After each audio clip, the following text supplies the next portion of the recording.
Race discrimination.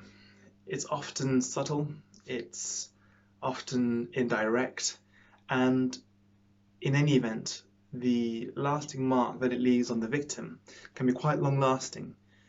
You might be in that position, hopefully not, but if you found your way across this video, I'm going to give a couple of examples of cases recently that have had racial discrimination as the focus.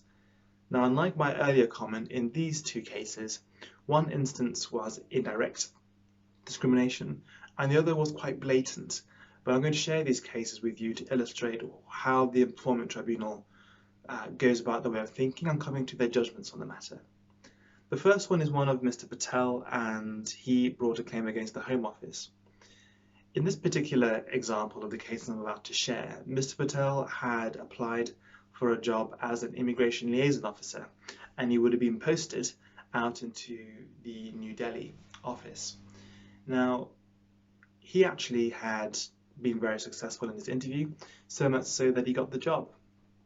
However, 2 hours after he had received notification of his success, he was effectively dismissed from his role. He was told he was not able to do it anymore. What is the reason, you ask? Well, he was told that upon doing some further searches, it transpired that there was a risk that Mr. Patel would come under some significant and unwelcome external pressures, predominantly from his family, who it turned out some did indeed live in India. And also, the Home Office said that there was some obvious conflict of interests that Mr. Patel would not be able to overcome. The Employment Tribunal found in that particular case that Mr. Patel's dismissal was purely on the grounds of race, and it was on the grounds of his race that the opportunity was denied to him. And for that reason alone, and the fact that there was no other evidence to suggest the contrary, Mr. Patel won his race discrimination claim. There is also another claim, and that claim concerns the Ministry of Defence, and is the case of Mr. Zulu and Mr. Gu, who brought this particular claim against the Ministry of Defence. Both were part of the Colchester Battalion, and in a number of instances, they were the victims of racial discrimination.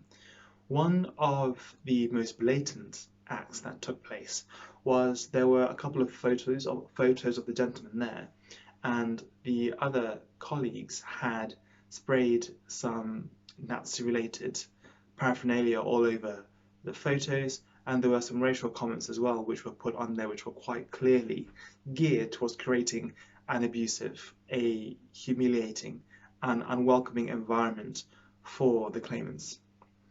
And the Employment Tribunal agreed. The Employment Tribunal found that the MOD, the Ministry of Justice, had not done enough in this instance to protect the officers.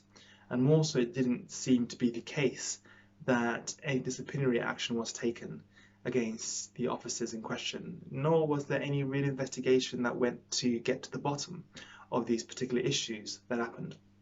And it's for those reasons that in these two cases, the claimants won their claim. Now, I mentioned at the start, hopefully you're not in this category of someone who was a victim. But if you are, or at least you feel you are, get in touch. It's worth having a phone call. It's worth sending an email.